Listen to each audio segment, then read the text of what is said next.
tugenda kukola UEFI bootable flash disk oba hard disk.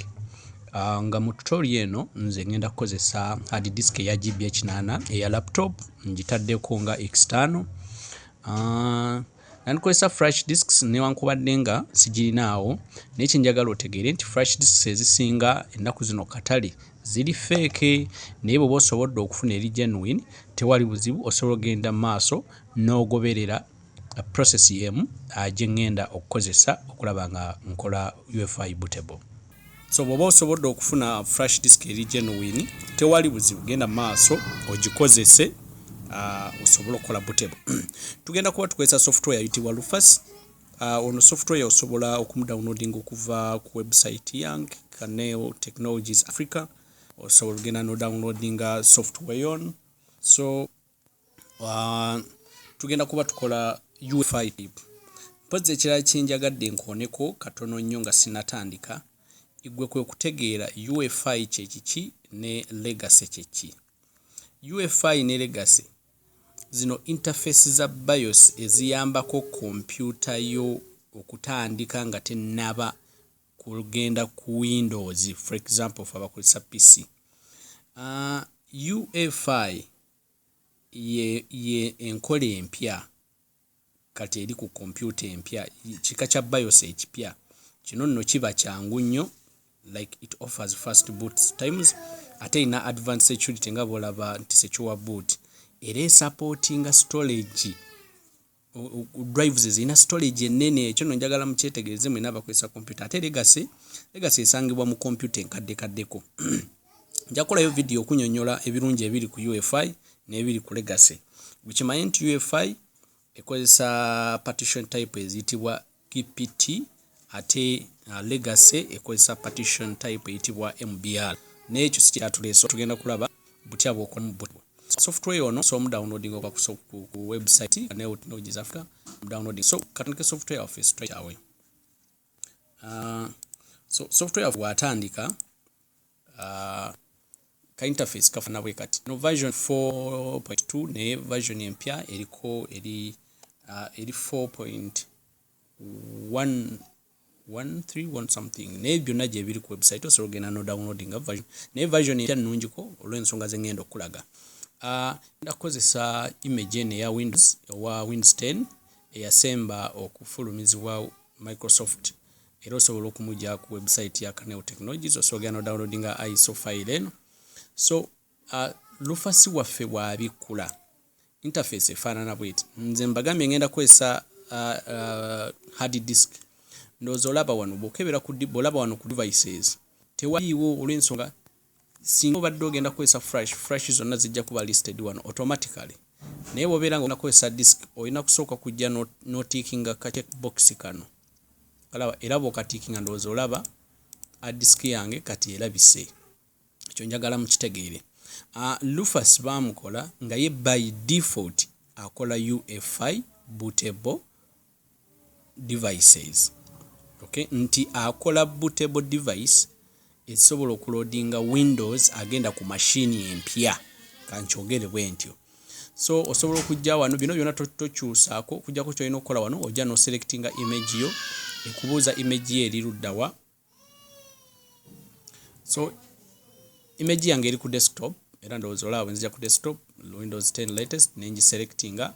Bwe malo giyiwawo ndowooza olaba by default partition type eri GPT CMBR.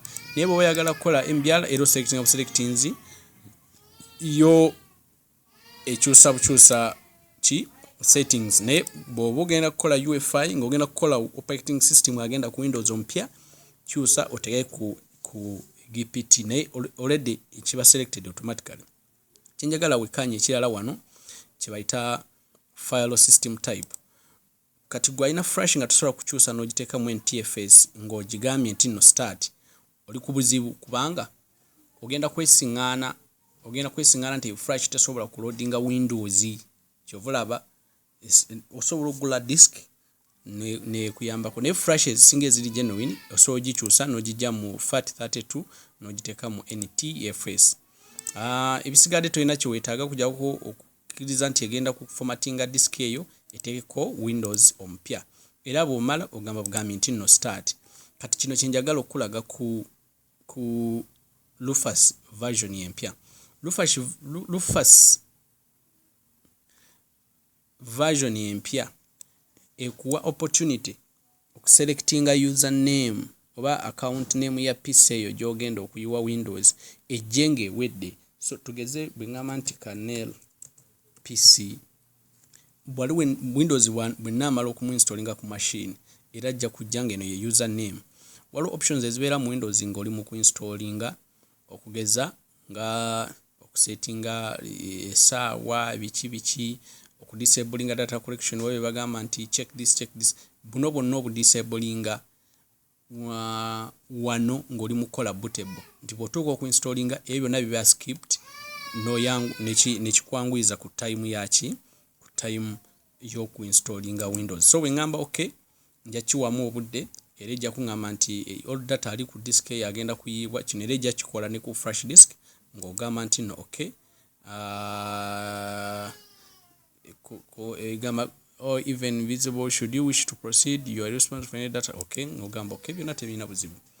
So ejja kudeletinga partition eddemu ekoleemu ate mu process eyo emale einstalingeko ono Windows oba ekole bootable eyo no operating system genselectinze. So tekitera kutwala budde bungi nemukwade katukiwe time tekitera kutwala budde bungi within no time disk yaffe ejja kuba ready era ng'eri bootable.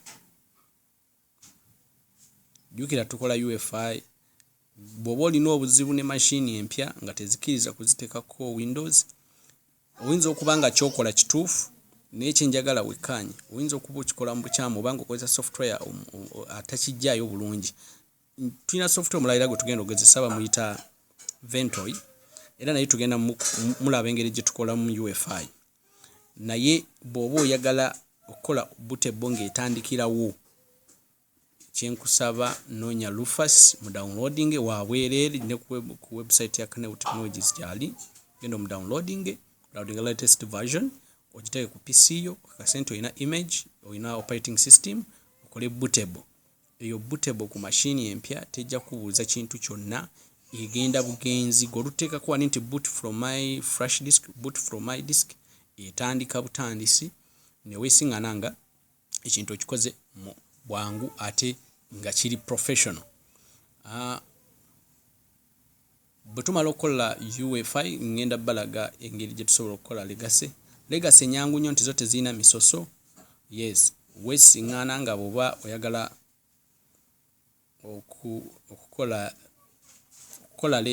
legacy bootable device kyangu nnyo nti bw'oba tonalaba video so okulaba video yaffe gye twasooka okukola nga tukola bootable ya nga twateeka Windows 7 ku flash nga tukozesa Power ISO version 5 era byonna gye biri ku website sogera nonda downloadinga n'olaba naye wano strict tuli mu kulaba engeri gy'osobola okukola UEFI. So katukiwemu obudde katono nnyo tekitera kutwala bbanga ddene kitera kwanguwa nnyo n'okusinga bw'olowooza ndowooza olaba eraga nti eri complete era eri ready.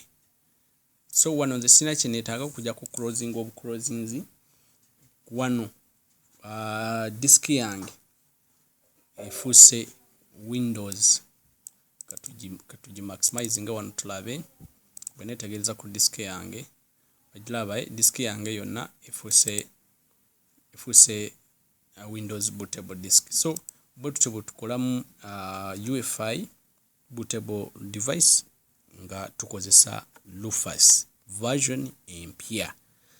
Kale twesiŋŋaane ate mu video eddako.